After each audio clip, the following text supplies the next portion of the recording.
Hey, what's going on YouTube?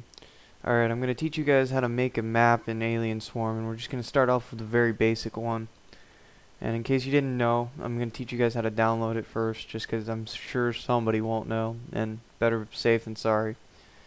Alright, you're going to want to open up your library section in your Steam, and move over to Tools, and just so you guys know, I have the video record, so when I right click, or when I left click, it's going to show blue, and when I right click it's going to show red, just so you can see the clicks easier. Alright, you're going to want to click on Alien Swarm SDK right here, and you want to download that. Once you download it, launch it, and you'll see the box come up. It'll say Alien Swarm Authoring Tools, and what we want right here is the Hammer World Editor. Pull that open and it'll load for a couple seconds. Once it's done loading, go up into the top left hand corner and click File, and go down, left click New, and you're going to see your little boxes load. This top left hand corner right here is going to be a 3D view of everything you make. This bottom right below the camera is going to be a front view. To the right of the camera up top is going to be a top down view, so you see the top of everything, and below the top down view is going to be a side view, so you can see all the sides of all the items, and etc. Okay, going over to the far left side, you'll see your different tools. This is going to be a selection tool with the arrow, and that'll allow you to select things in the camera area.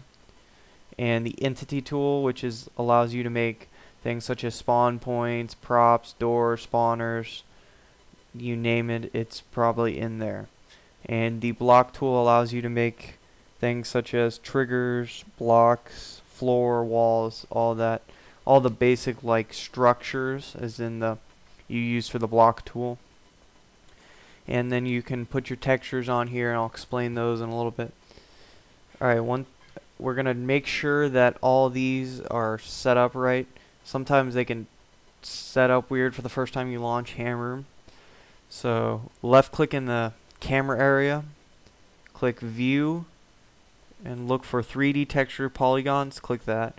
Now go below camera to the front view, left click, View, 2D, YZ, go to the right of it, left click to the top down, 2D X/Y, and below that, left click, 2D Z/X. That way you're going to have top, front, and side. Also, if you want to do it in an easy order, this is going to be the textured one, and then as you look, this, as long as you go here, like make an L shape type thing, they'll be in order. Alright, so select your block tool, and left click, hold, and drag a box into the top down view. You can make it however big you want. I'm going to make it about 768 by 768 because that's about all we're going to need. Now you can look over here in your 3D view, and you're going to have the shell of a box, and you can use WASD to move around up and in and farther out. W is going to move forward, S is going to move back, A is going to move to the left, and D is going to move to the right. Then you can use the arrow keys to adjust the camera just how you would think.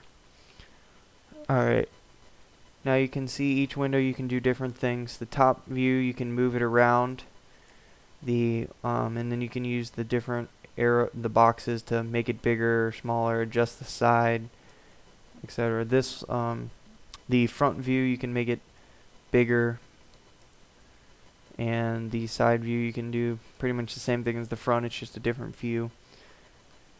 Okay, now we're gonna make this a solid thing instead of just a shell. You can either right click and click create object, or click enter. I usually click enter. And now you'll see you have a red, if you zoom in closer, it'll look like bricks. A red brick little box in your 3D view. We're going to want to make that a different texture. So go over here where you see textures and click browse, left click. And you're going to want to see size 128 by 128. That way you can see more textures. And these are going to be all the textures that are used in the game that are available to you. You can make this a little bigger if you want so you can see more. That's personal opinion. Now go into filter, and we'll say we're going to make we'll say floor and then metal. And that's going to make everything that has either floor or metal in the name, or actually sorry, both in the name. It'll show up right here. So we'll do with the first one. It's called metal/metal floor 001A. Double click that. Now anytime you make a new block, so I'll just show you, you don't need to do this, I'm just doing this for demonstration. You'll see the block down there, and I hit enter. Now it's going to be a metal texture instead of a brick texture. So you don't need that. I'm just wanted to show you that. Alright. We're going to make this metal instead of brick.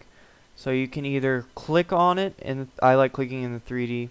Click on the 3D area, and you can click apply texture, which will apply it to every side of it, and even under it of your selected block. Or you can click undo that real quick. You can undo things with Control Z just for reference.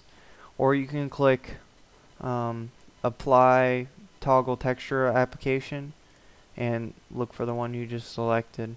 And you can say, okay, I only want it on the top. And you can click the top, make sure you have the right one selected, and you'll put it just for the top.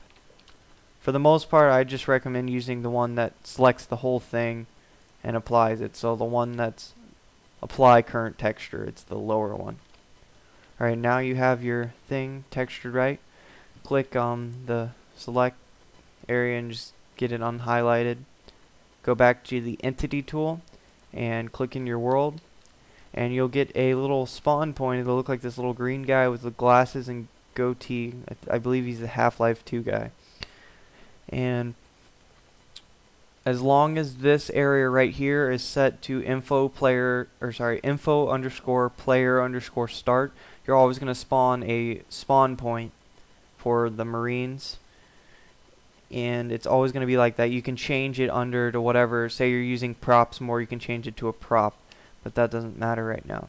So we need a spawn point for sure, so we can look around, or we can spawn into the world. So make another one and double click on them in the world. You can either double click in the 3D area on your selected thing, or you can zoom in with the scroll wheel on your mouse. Zoom in on all of these so it's easier to see. And you can right click on your selected thing and click properties. I prefer to just double click in the area, that's easier. Alright, so we're going to need some light in our world so we can see around. Delete that out of the class box up there and type in light and hit apply. Now you'll get a little light. You can see it's partly in the ground. They like to spawn things in this game partly in the ground for some reason. So you're going to want to drag it out of the ground and up into the air, a good height. And you'll see it right there. Now it's kind of hard. You can see the boxes are humongous, so it's kind of hard to finely tune things. So you can see the smaller grid and the larger grid up here. These two little grids with the plus and the minus. Hit the minus once or twice and you can kind of finely tune it a little bit easier. You can get smaller increments. Alright. So go back, double click on it again, or hit properties, either way.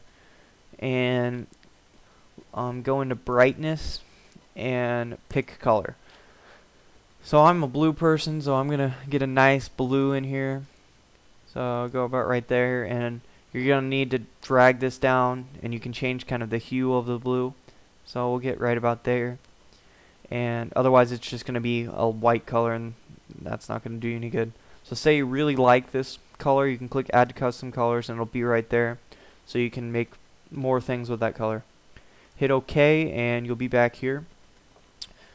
These numbers right here correspond to, when you're still in the brightness, they correspond to the light, right? And the color. The last three are gonna be the brightness of the light. So we'll make it 50 instead of 200 and hit apply. So now you'll see the light change blue or whatever color you made, and look all the way to the bottom to maximum distance. We'll make it 150 and then hit apply. Now you'll see a giant ball in your 3D view, and you always want to make sure the ball doesn't go into the ground. So you can see your ball and none of it's hitting the ground, so you're good. And so we don't want just one light, and that's not going to do us much good. So go into your, make sure it's selected first, and click on it and hold shift and keep shift held down and drag it out, and you can make another. Now you can see we have two different lights, and they're both exactly the same. They'll be the same color and all that. So you can drag a couple more out if you like. It doesn't matter if they're overlapping as long as they're not hitting the ground, like going into the ground. So we'll make a few more. Now we have some nice lights. One final thing that you need to do to be able to play your map, you can do it whenever you want. It doesn't really matter as long as it is done, because it won't let you finish and compile the code in order to actually play the map. You need to get the block tool out again and make a giant block, a giant square or whatever, that covers your whole entire map.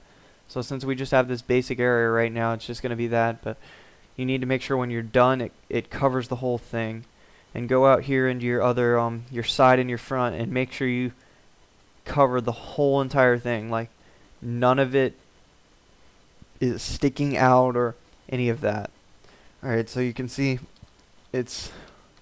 we're good. None of it's, you can check in your 3D window, that's always helps. None of it's good. Now we want to go over here into the textures again and hit browse, and in the filter you want to type in tools, and look for tools, no light. Double click that, and now whenever you make your next your blocks, your brushes, no light will be allowed to go through them, and that's required for this step. So you hit enter to make your giant block that covers the entire thing, and then you want to go up into tools and look for make hollow. Click that and you'll get a message pops up that says how thick do you want your walls, and type in 2 and click OK, and now you'll have a giant box around your entire map. Alright, and you can't double click on brushes like you can on objects or props and whatnot, so you'll just get this. So you want to hit Control T while having your giant box selected, and it'll show up as a func underscore detail in the class area. You want to change that to func underscore brush and hit apply. And in the name area you want to type in structure underscore seal and hit apply. And now you're going to seal your entire map. Go over into file, save it as whatever. I'm going to save it as test. You can save it as whatever you want. And now you're going to want to hit file again and go to run map and hit OK, and you're going to see all the coding come up right here, and then it's going to launch Alien Swarm for you. Wait for this to load.